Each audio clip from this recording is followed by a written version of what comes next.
வணக்கம். செய்தி சுருக்கம். 2000 ரூபாய் நிதி உதவி திட்டத்தை திடீர்னு நிறுத்தி வச்சிருக்காங்க. கஜா புயல் பாதிப்பு, வறட்சி போன்ற காரணங்களால பாதிக்கப்பட்ட ஏழை மக்களுக்கு 2000 ரூபாய் கொடுக்குறோம் அப்படின்னு தமிழக அரசு அறிவிச்சிருந்தாங்க. காசெல்லாம் கொடுக்கக்கூடாது அப்படின்னு விழுப்புரம் கருணாநிதி ஹைகோர்ட்ல வழக்கு தொடர்ந்தாரு. லோக்சபா தேர்தல் நடக்குது, அதனால 2000 ரூபாய் கொடுக்கக்கூடாது அப்படின்னு தடை விதிக்க கேட்டிருந்தாரு. இந்த வழக்கு வியாழக்கிழமை அன்னைக்கு விசாரணைக்கு வந்தது. அப்போ 2000 ரூபாய் வழங்கும் திட்டம் தற்காலிகமா நிறுத்தி வச்சிருக்கோம் அப்படின்னு தமிழக அரசு வக்கீல் சொன்னாரு. யார் யாருக்கெல்லாம் கொடுக்கணும் அப்படின்ற கணக்கெடுப்பு பணியும் தற்காலிகமா நிறுத்தி வச்சிருக்கோம் அப்படின்னு தெரிவிச்சிருக்காரு. எம்எல்ஏ மறைவு, 22 தொகுதிகள் காலி. கோவை மாவட்ட சூலூர் எம்எல்ஏ கனகராஜ் மாரடைப்பால காலமானாரு. அவருக்கு வயது 64. சூலூர் வதம்பச்சேரியில் இருக்கிற ஒரு வீட்டில் பேப்பர் படிச்சுட்டு இருக்கும் போது கனகராஜ் மயங்கி விழுந்திருக்காரு. டாக்டர் வந்து டெஸ்ட் பண்ணப்போ மாரடைப்பால உயிரிழந்தது தெரிய வந்திருக்கு. அவரது உடலுக்கு முதல்வர் எடப்பாடி பழனிசாமி, துணை முதல்வர் ஓ பன்னீர்செல்வம், அமைச்சர்கள் மற்றும் தலைவர்கள் அஞ்சலி செலுத்தினாங்க. கனகராஜோட மறைவால சட்டசபையில அதிமுகவோட பலம் 113 குறைஞ்சிருக்கு. தமிழகத்துல காலியா இருக்கும் சட்டசபை தொகுதிகளோட எண்ணிக்கை 22 அதிகரிச்சிருக்கு. தமிழக எம்பிக்கள் மீது மக்கள் கடுமையான அதிருப்தியில இருக்காங்களாம். லோக்சபா தேர்தலோட பிரச்சாரம் சூடு பிடிக்க தொடங்கிருச்சு. பதவிக்காலம் முடிய இருக்கிற எம்பிக்களோட செயல்பாடு எப்படி அப்படின்னு சி ஓட்டர் ஏஜென்சி நிறுவனம் நாடு முழுக்க ஒரு கருத்து கணிப்பு நடத்தினாங்க. கேரள எம்பிக்களோட செயல்பாடுகள் திருப்திகரமா இருக்கிறதா 52.4% மக்கள் சொல்லியிருக்காங்க. 2ஆம் இடம் ராஜஸ்தான் எம்பிக்களுக்கு, 3வது இடத்தை குஜராத் எம்பிக்கள் பிடிச்சிருக்காங்க. 4வது இடம் மகாராஷ்டிரா, 5வது இடத்தை தெலுங்கானா எம்பிக்கள் பிடிச்சிருக்காங்க. பட்டியலில் கீழே இருக்கிறது தமிழக எம்பிக்கள் தான். யூபியை விட மோசம். தமிழக எம்பிக்களோட செயல்பாடு திருப்தி அளிக்கிறதா 18% பேரும், திருப்தியே இல்லை அப்படின்னு 43% பேரும் கருத்து தெரிவிச்சிருக்காங்க. 2014 தமிழ்நாட்டில இருந்து தேர்வு செய்யப்பட்ட 39 எம்பிக்கள்ல 37 பேர் அதிமுக அப்படின்றது குறிப்பிடத்தக்கது. திருநாவுக்கரசா யாரு அப்படின்னு மயூர ஜெயக்குமார் கேள்வி கேட்டிருக்காரு. பொள்ளாச்சி ஆபாச வீடியோ எடுத்து பெண்களை துன்புறுத்திய வழக்கில் கைதான திருநாவுக்கரசு தமிழக காங்கிரஸ் செயல் தலைவர் மயூர ஜெயக்குமாரை சந்திச்சதாக விசாரணையில் தெரிய வந்திருக்கு. அதையடுத்து மயூர ஜெயக்குமாரை விசாரணைக்கு ஆஜராக சிபிசிஐடி போலீசார் சம்மன் அனுப்பியிருக்காங்க. அதன்படி கோவை சிபிசிஐடி அலுவலகத்தில் ஆஜரான மயூர ஜெயக்குமார் கிட்ட போலீஸ் அதிகாரிகள் விசாரணை நடத்தினாங்க. திருநாவுக்கரசு எனக்கு யாருன்னே தெரியாது அப்படின்னு மீடியா கிட்ட மயூர சொன்னாரு. இந்த ஹாலில் வந்து ஒரு கும்பலோட ஒரு கூட்டமாக பார்க்கும்போது யார் என்னங்கிறதெல்லாம் தெரிஞ்சு என்னால் பார்க்க முடியாது.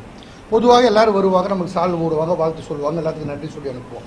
எந்த விதத்திலையும் நேரடியாக எந்த தொடர்புமே கிடையாது. இதற்கு முன்னாடி இவங்களோட நான் நேரடியாகவும் பேசினதில்லை, தொலைபேசியிலும் பேசினதில்லை, எந்த விதத்திலையுமே அவங்களோட எந்த கான்டாக்டும் இல்லை.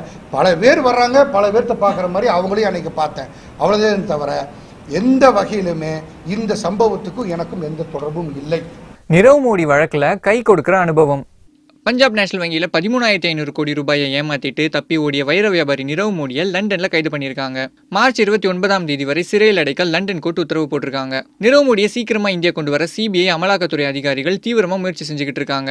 நிரவ் மோடிக்கு எதிரான எல்லா ஆதாரங்களையும் லண்டன் அதிகாரிகள் கிட்ட கொடுத்துட்டோம். விஜய் மல்லையாவை கொண்டு வர மிகவும் காலதாமதமாகுது. அந்த வழக்கில் கிடைச்ச அனுபவம் இந்த வழக்கில் உதவுது. 6 மாசத்துக்குள்ள நிரவ் மோடியை இந்தியா கொண்டு வந்துருவோம் அப்படின்னு அமலாக்கத்துறை மற்றும் சிபிஐ அதிகாரிகள் சொல்லியிருக்காங்க. தினமலர் வழிகாட்டி சென்னையில துவங்கியிருக்கு. +2 முடிச்ச மாணவர்கள் உயர்கல்வியில் என்ன படிக்கலாம், எங்கு படிக்கலாம் போன்ற ஆலோசனைகளை வழங்க தினமலர் வழிகாட்டி நிகழ்ச்சி சென்னையில் துவங்கியிருக்கு. தினமலருடன் SRM அறிவியல் மற்றும் இன்ஸ்டிடியூட் ஆஃப் டெக்னாலஜி இணைஞ்சு நடத்துகிற இந்த வழிகாட்டி நிகழ்ச்சி 23ஆம் தேதி வரைக்கும் நடக்குது. மாஃபே அகாடமியோட துணை நிறுவனர் லதா பாண்டியராஜன், தினமலர் இணை இயக்குனர் திரு ஸ்ரீனிவாசன் ராமசுபா ஆகியோர் குத்துவிளக்கு ஏற்றி வழிகாட்டி நிகழ்ச்சியை துவங்கி வச்சாங்க. துவக்க விழாவில் இஸ்ரோ முன்னாள் இயக்குனர் மயில்சாமி அண்ணாதுரை, லதா பாண்டியராஜன் மாணவர்களை ஊக்கப்படுத்த சிறப்புரையும் கொடுத்தாங்க. +2க்கு அப்புறம் என்ன படிக்கலாம் அப்படின்னு நம்ம நிறைய டவுட் இருக்கும். அதுக்கு 60க்கும் மேற்பட்ட கல்லூரிகள், 80க்கும் மேற்பட்ட அரங்குகளை அமைச்சிருக்காங்க. அரங்குகளை SRM அறிவியல் மற்றும் இன்ஸ்டிடியூட் ஆஃப் டெக்னாலஜி இயக்குனர் TV கோபாலகிருஷ்ணன், தினமலர் இணை இயக்குனர் லட்சுமிபதி ஆதிமூலம் ஆகியோர் திறந்து வச்சு பார்வையிட்டாங்க. நூற்றுக்கணக்கான மாணவர்களும் பெற்றோர்களும் நிகழ்ச்சியில் கலந்துக்கிட்டு +2க்கு அப்புறம் என்ன படிக்கலாம் அப்படின்ற இன்ஃபர்மேஷன்ஸ் எல்லாம் கேதர் பண்ணிக்கிட்டாங்க. எல்லாருமே வந்து பிகாம் ஜென்ரல் பண்ணலாம் அப்படின்ற ஒரு ஐடியாவில் தான் இங்கே வந்தோம். பட் எல்லாருமே இங்கே வந்து என்ன சொன்னாங்கன்னா, ஒரே ஐடியாவில் இருக்காதீங்க, வேறு வேறு ட்ரீம் வச்சுக்கோங்க, நிறைய இருக்குது. நம்ம வந்து பிகாம் ஜென்ரல் மட்டுமே வந்து நம்ம லைஃப் கிடையாது, எல்லாருமே ஒரே குட்டையில் விழக்கூடாது அப்படின்றது வந்து இங்கே நல்லா தெரிஞ்சுது. என்ன கோர்ஸ்னு ஒரு குறுகிய வட்டத்துக்குள்ளே இருந்தோம். இங்கே வந்தால் தான் தெரியுது இட்ஸ் வேர்ல்டு இஸ் இது நிறைய என்னென்னோ கோர்ஸ்லாம் லேட்டஸ்ட்டாக ஆர்டிஃபிஷியல் இன்டெலிஜென்ஸ் தெரியாத வார்த்தைகள்லாம் இங்கே வந்து தெரிய வருது. Okay, it's valuable idea and வழிகாட்டி, நிஜமாகவே வாழ்க்கை காட்டி. இந்த செமினாரில் பார்ட்டிசிபேட் பண்ண மாணவர்களுக்கு கேள்விகளும் கேட்டு சரியா பதில் சொல்றவங்களுக்கு டேபும் பரிசா கொடுக்கப்பட்டுச்சு. ப்ரோக்ராமுக்கு வந்த எல்லா மாணவர்களுக்குமே தினமலரோட வழிகாட்டி புத்தகமும் இலவசமாக கொடுக்கப்பட்டுச்சு.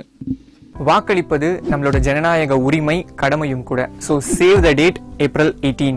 இது போல மேலும் பல தகவல்களுக்கு தினமலர் யூடியூப் சேனலை சப்ஸ்கிரைப் பண்ணுங்க. பக்கத்துல ஒரு பெல் பட்டன் இருக்கும், அதையும் கிளிங் அப்படின்னு அழுத்திட்டு Facebook, Twitter, Instagramல எங்களை ஃபாலோ பண்ணுங்க.